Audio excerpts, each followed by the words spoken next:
حبايبي الحلوين، شوفوا بقى ده بعد ما ايه ما اتعشينا بقى نعمل ايه؟ ايس كريم. نفس الهدوء. بصوا بقى، انا عايزه اتكلم معاكم في حاجه. اللي ما تحكيش سرك لحد، نصيحه مني. والله لا تقولي ده حبيبي ولا ده صديقي ولا ده الدنيا واللي فيها ولا انا غير الناس ولا الحاجات دي كلها. والله العظيم ساعة الشكل بتستغربي تقولي ده مين ده، ده مين ده. وساعة الشدة بتتحول وبيبقى واحد تاني. وعلى فكرة بتيجي من أعز الأصحاب، وبتيجي من أقرب الأقربين، وبيجي الغدر من أقرب الناس. وبتستغربي وتفضلي واقفة مكانك كده، هل ده؟ ده اللي بيعمل فيا كده.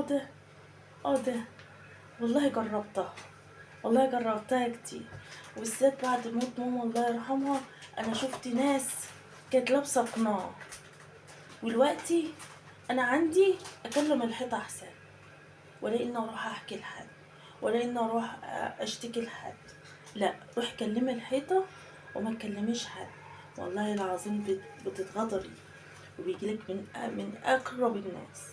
صدقيني، خليكي جدعة كده وما تروحيش تحكي سرك لحد. والله العظيم ساعة الشدة بيتحولوا، وساعة الغدر بيتحولوا، صدقيني. وبتطلعي انت اللي غلطانة في الآخر وتقولي يا ريتني. يلا ايس كريم بقى، مروقة على نفسك وما تسأليش في حد، كلمي الحيط أحسن. أنا اللي بقولك أبيض على شوكولاتة، كريم شانتيه عادي، لبن بودرة سكر عادي خالص، بتحط عليه كاكاو وحبة شوكولاتة وتحط عليه حبة جيني.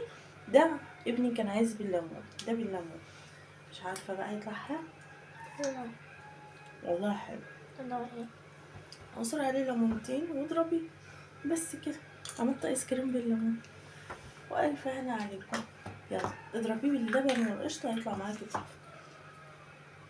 باي باي.